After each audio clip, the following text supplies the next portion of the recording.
মা বাঁচাও, ওরে বাবা বাঁচাও, আমি শীতে শেষ। বাপরে, এইভাবে আর কিছু সময় থাকলে তো আমি বরফ হয়ে যাব। কি শীত মাগো মা! ওরে বাপরে, এইবার বুঝি আমি শেষ। আরে তুমি এই কাপড় কোথায় পেলে? তোমার তো দেখছি কোন শীত লাগছে না। আর বলো না বড় ভাই, এসব কাপড় মানুষের বাচ্চার, আমি রাতে চুরি করে এনেছি। তোমারও কি চাই নাকি? না বাবা, মানুষ যা বিপজ্জনক, এদিকে আবার মরণ শীত। না, একটা ব্যবস্থা করতেই হবে। চলো দেখি। ওই যে দেখছো কাপড়, যাও ওখান থেকে তোমার পছন্দ মতো একটা নিয়ে এসো। কিন্তু কেন জানি মনে হচ্ছে এগুলো হাতির গায়ে লাগবে না। কি বললে তুমি? তোমার এত বড় সাহস? পরে দেখে নেব। আমার ভুল হচ্ছে, ক্ষমা করে দেন।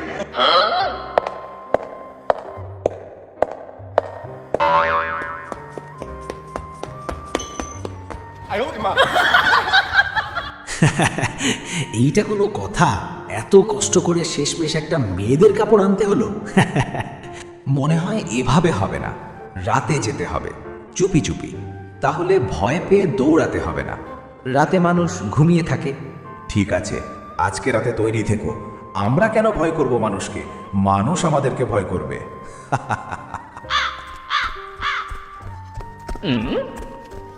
হায় রে, কি দিনকাল এলো! কাপড় চোপড় শুকাতে দিলে নাকি চোর নিয়ে যাচ্ছে।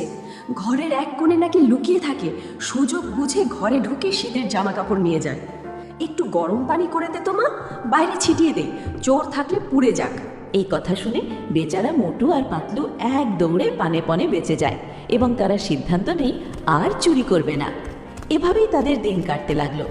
একদিন হঠাৎ সেই রাস্তা দিয়ে যাচ্ছিল এক কাঠুরিয়া। সে তাদেরকে দেখতে পেল, কিন্তু সে ভয় পেল না, কারণ তারা ঠান্ডাতে কাঁপছিল।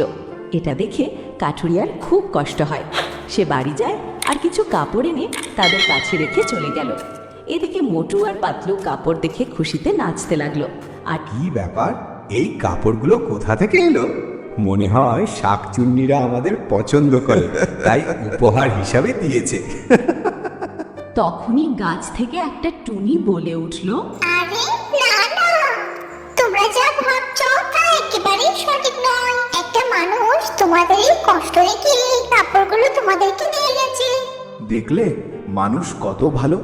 আর আমরা রাতে একা পেলে তাদেরকে ভয়ঙ্করভাবে ভয় দেখায়। তাদের মন কত ভালো। আজ থেকে আমরা আর ভয় দেখাবো না, কেমন?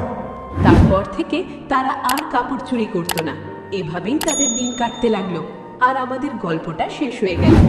গল্পটা ভালো লাগলে একটা লাইক, কমেন্ট, সাবস্ক্রাইব করতে ভুলবে না বন্ধুরা।